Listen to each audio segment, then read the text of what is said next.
In my final paper, I examine interagency communications breakdowns in 3 megadisasters. Hurricane Katrina in 2005 cost an estimated $125 billion US. 1 million people were displaced. 80% of New Orleans was submerged under 20 feet of water, and approximately 1,800 people were killed.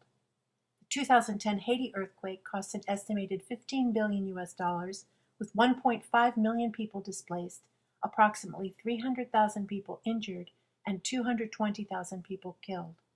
The 2011 East Japan earthquake cost an estimated $210 billion US, with almost 1/2 million people displaced and approximately 16,000 people killed.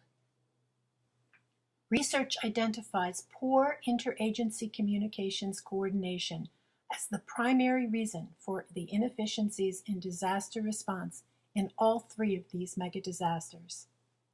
Interagency communications dependencies are complex, and they're even more complex with the introduction of the health problems that occur during these emergencies.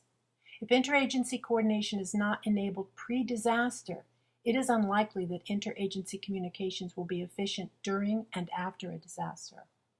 The breakdowns during Hurricane Katrina included a lack of information sharing among agencies, confused interagency relationships, and competing roles and responsibilities.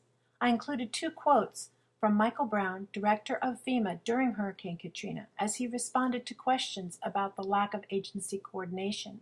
And he said, "I could never get them to sit down. I couldn't even get the Adjutant General and the FCO together.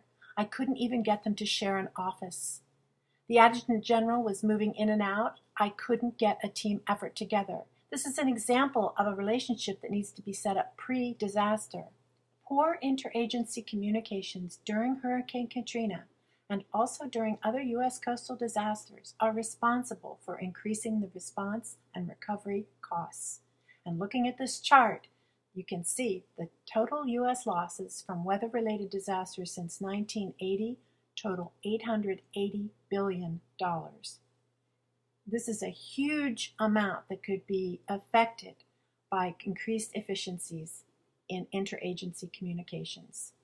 This network diagram shows the large number of isolated and fragmented communications between responding agencies during the 2010 Haiti earthquake disaster.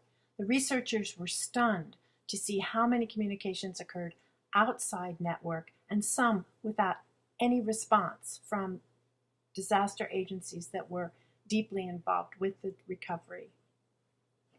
Interagency communication during the 2010 Haiti earthquake was so inefficient that disaster relief depended upon a communications ecosystem set up outside of governmental agencies. This included the SMS broadcasts, Mission 4636, local media, the geotagging, and crowdsourced maps. In the 2011 East Japan earthquake, a communications ecosystem outside the government agencies formed in order to mobilize action after government and corporate relationships and communications collapsed. During parliamentary investigation of the nuclear disaster, former Japanese Prime Minister reported a communications breakdown between the government and the Tokyo Electric Power Company. He said, "We could hardly get information. We couldn't do anything."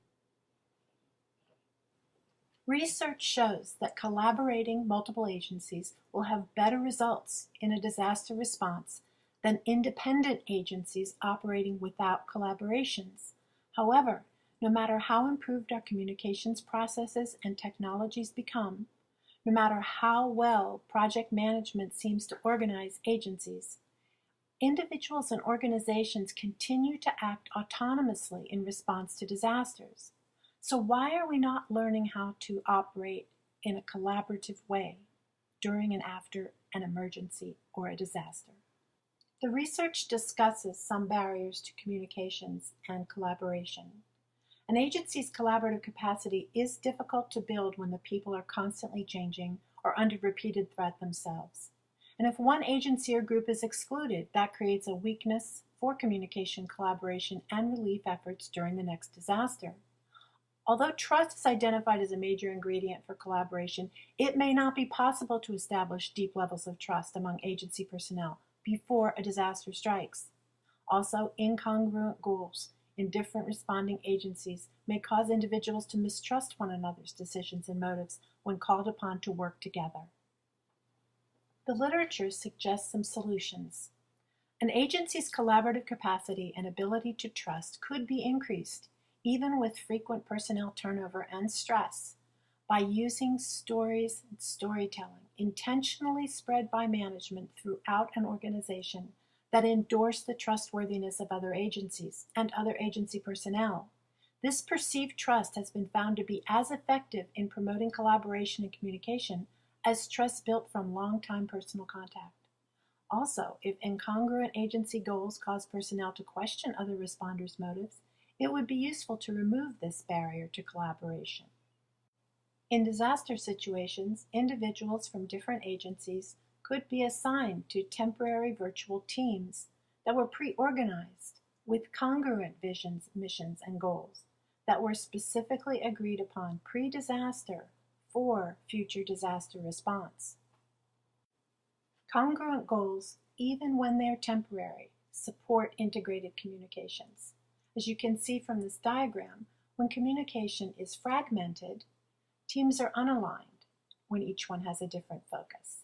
And that means that project velocity will be inefficient. It will be slower. When communications are integrated, the teams are aligned and they're focused.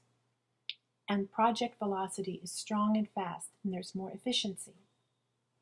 In conclusion, continuing to tolerate communications inefficiencies during disaster response because of organizational stress or interagency mistrust is economically unsustainable and will result in more unnecessary suffering and loss of life.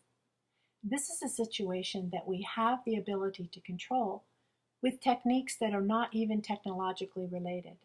There's simple social solutions that, if put in place, could make a huge difference in future disasters.